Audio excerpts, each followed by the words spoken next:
La première formule de Binet, c'est le module de la vitesse. Donc, on va calculer le module de la vitesse, mais en tenant compte de cette expression qu'on vient de montrer. Donc, première formule de Binet. Formule de Binet. Les deux formules de Binet, ils concernent la vitesse et l'accélération. Donc, comment réécrire la vitesse et l'accélération en fonction de ces paramètres-là et voir comment ils vont se présenter sous forme définitive. Donc, nous avons vu que la vitesse V de M par rapport à R est égale à ρ point euro plus ρ phi point phi. Donc, le module de la vitesse, comment je peux l'écrire?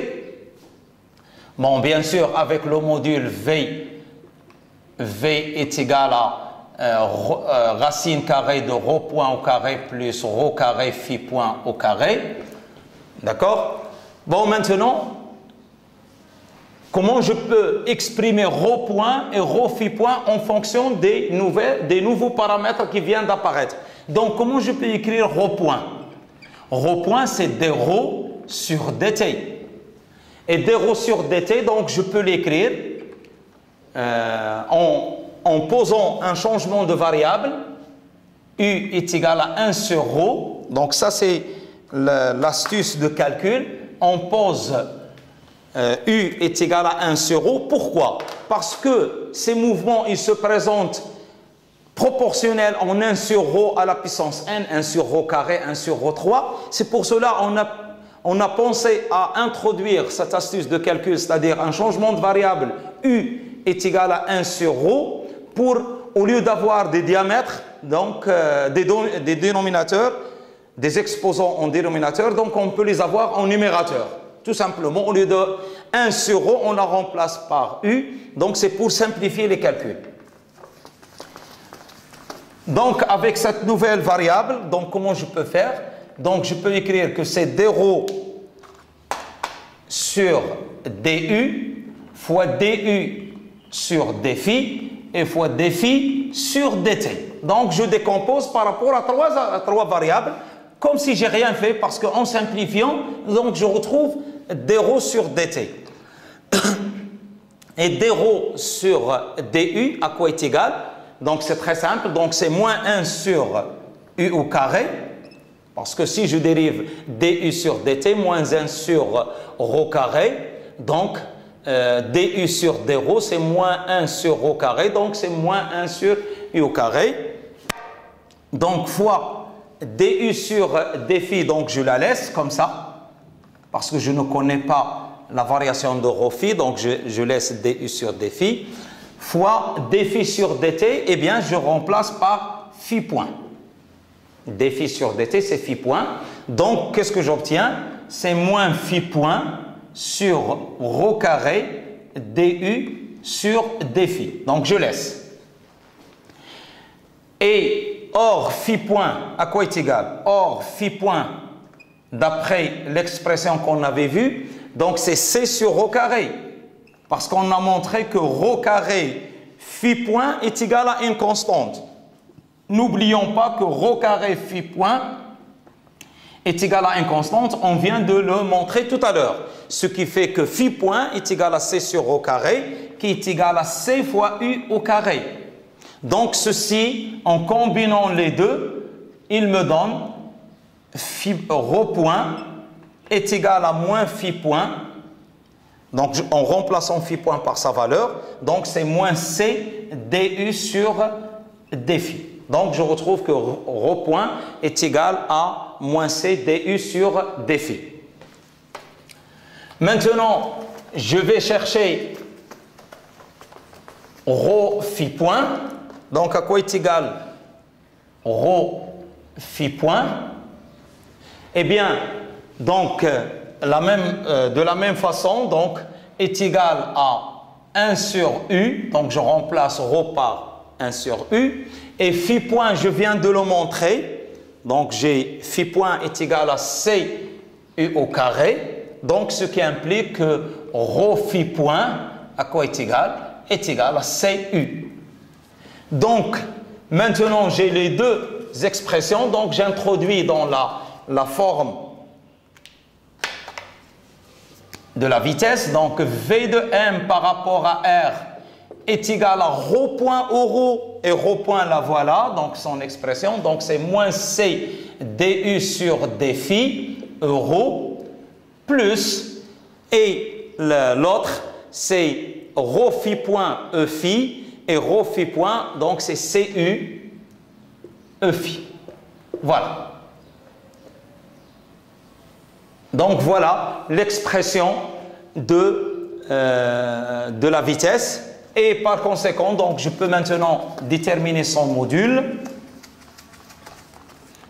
ce qui implique automatiquement que le module de V de M par rapport à R est égal à C au carré du sur d phi au carré plus U au carré, et ceci, donc le module au carré, donc à la puissance 1/2, ou bien le module au carré, donc c'est C carré de la vitesse, donc V au carré est égal à C au carré, facteur de du sur d phi au carré plus U au carré. Donc c'est une forme d'écriture de la vitesse, et c'est la première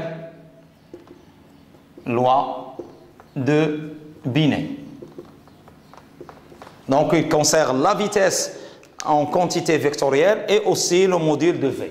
Maintenant, on va voir la deuxième formule de Binet. Il concerne l'écriture de l'accélération.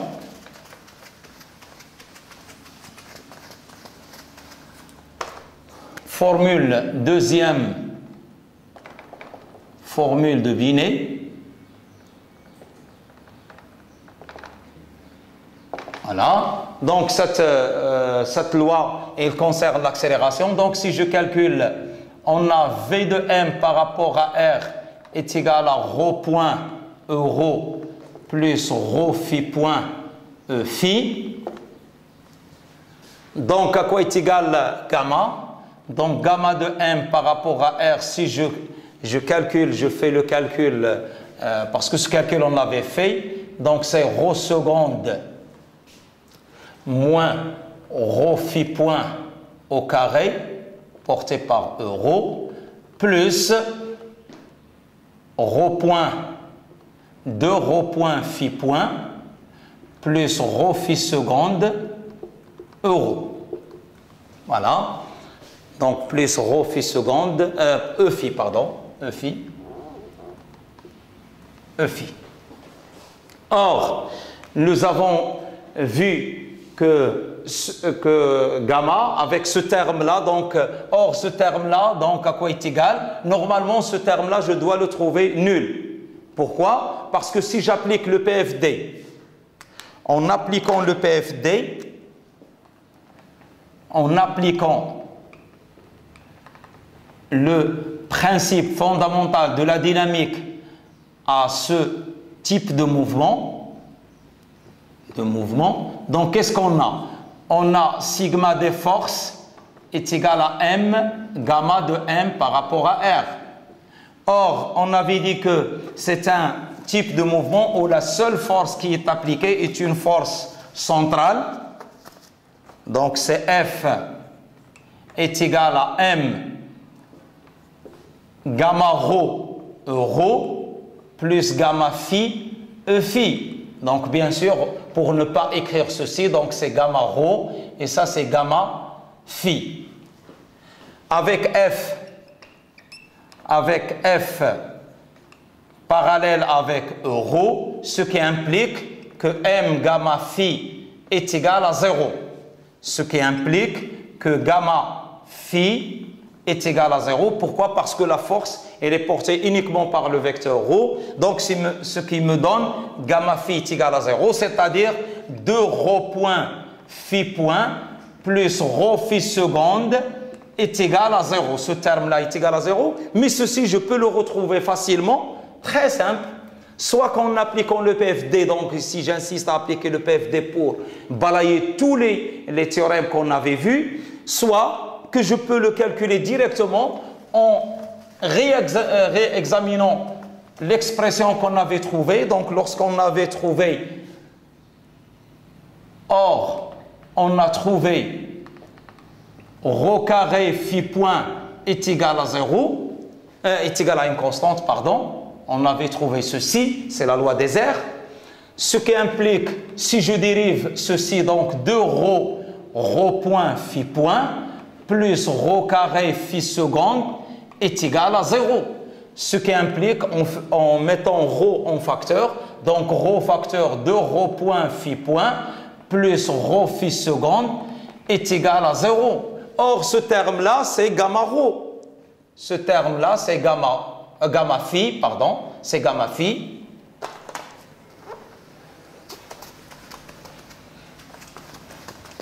Donc, or, ce terme-là, c'est gamma phi. Donc, ceci, il est égal à 0. Donc, on a deux façons. Soit qu'on applique le PFD et on montre que gamma phi est égal à 0, soit qu'on utilise les propriétés qu'on vient de montrer, c'est que ce terme-là, rho carré phi point, est égal à une constante. Donc, finalement, gamma de M par rapport à R, il s'écrit sous la forme rho seconde plus rho moins rho phi point au carré porté par euro. Donc voilà l'expression de gamma, bien sûr, la composante suivante E phi, on vient de montrer que c'est nul. Donc maintenant, on va faire de la même façon qu'on a procédé pour la vitesse, donc on va procéder pour réécrire cette expression. Pour cela, on considère rho seconde à quoi est égal. Donc rho seconde est égal à d sur dt de d rho sur dt. Et on a montré que d rho sur dt, c'est quoi? On a montré que rho point, c'est c du sur d phi. Donc moins c du sur d phi. Donc c'est quoi? Donc on peut l'écrire, c'est d sur d phi fois moins c de moins c du sur d phi fois d phi sur dt. Donc je simplifie, je fais une variable auxiliaire d phi. Donc est égal à phi point et ceci c'est moins c du d carré de u sur d phi 2. Et en remplaçant phi point par sa valeur, donc qu'est-ce que j'obtiens? C'est cu carré, parce que phi point c'est quoi? Phi point est égal à c sur rho carré est égal à cu au carré fois moins c d carré de u sur d phi 2. Donc finalement,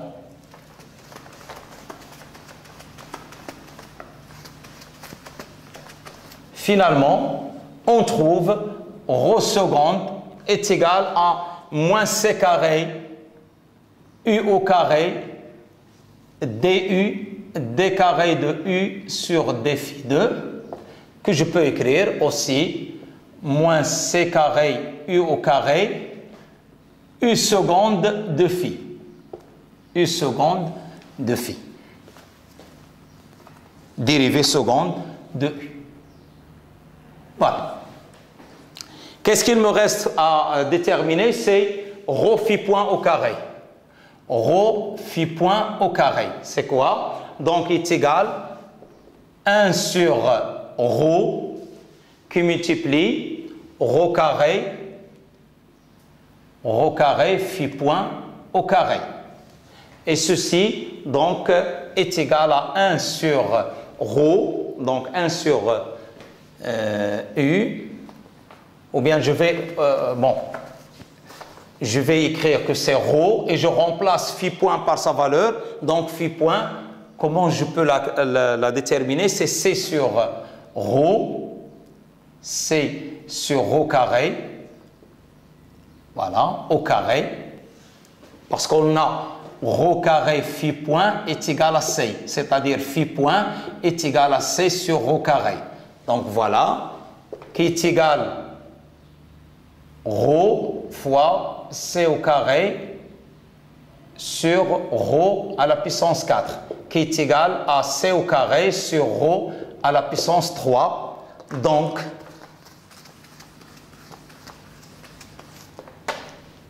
qui est égal à C au carré U à la puissance 3. Donc finalement, j'aurai gamma de M par rapport à R est égal à rho seconde, donc c'est moins C carré U au carré D carré de U sur D phi 2. Voilà. Plus C au carré U3. Donc ça c'est porté par, voilà, plus C carré U3 porté par euro. Donc je vais mettre C carré U carré en facteur. Donc C carré U au carré, facteur de moins D carré de U sur D phi 2, plus U, porté par euro. Et ça c'est ce qu'on appelle la deuxième formule de Binet. C'est gamma. Ça c'est la deuxième formule de Binet. La deuxième formule de Binet. Et aussi, il va nous aider par la suite. Pourquoi on vient de calculer celle-là? Parce que automatiquement, lorsqu'on connaît gamma, donc on connaît l'expression de... Pardon, ici il y a un signe moins que j'ai oublié. Parce que c'est moins rho carré phi point. Voilà, il y a un signe moins. Voilà. Donc, je peux mettre même en facteur et avoir un signe plus ici. Voilà. Parce que gamma, c'est rho seconde moins rho carré phi point. Donc, j'ai oublié le signe moins ici. Maintenant, donc l'expression, elle est correcte. Et pourquoi on a déterminé gamma? Pourquoi on s'est investi pour déterminer gamma? Eh bien, la raison est très simple. Parce que connaissant gamma, parce que gamma et F sont portés par la même direction, parce que automatiquement, si on connaît gamma, implique F directement la force centrale qui est égale à moins CU carré, moins C carré U carré, facteur de U seconde de phi, plus U fois euro. Donc, directement, on peut connaître la force. Et donc, la conclusion qu'on peut avoir ici, c'est que soit qu'on connaît gamma, et donc on peut déterminer la force, la force centrale auquel est soumis le point N, ou bien l'inverse. Donc, si on connaît la loi rho de phi, donc on connaît gamma, et donc si on connaît gamma, donc on connaît la force F. Donc, la force F, elle est entièrement déterminée, bien sûr, moyennant toujours des conditions initiales sur le mouvement. Et aussi, si on détermine l'expression de F, donc on peut, donc si on a l'expression de F, par exemple, on a un mouvement où la force, elle est entièrement définie, donc automatiquement, je peux remonter à la relation rho de phi. Donc, c'est l'une dans l'autre. Donc, soit que je connais la force F, je peux déterminer rho de phi, et lorsque je détermine rho de phi, donc je détermine la trajectoire, ou bien l'inverse, si je connais la force F, donc si je connais rho de phi, donc je peux remonter au calcul de gamma, donc je peux remonter au calcul de la force F. Donc ce sont deux entités qui sont intimement liées.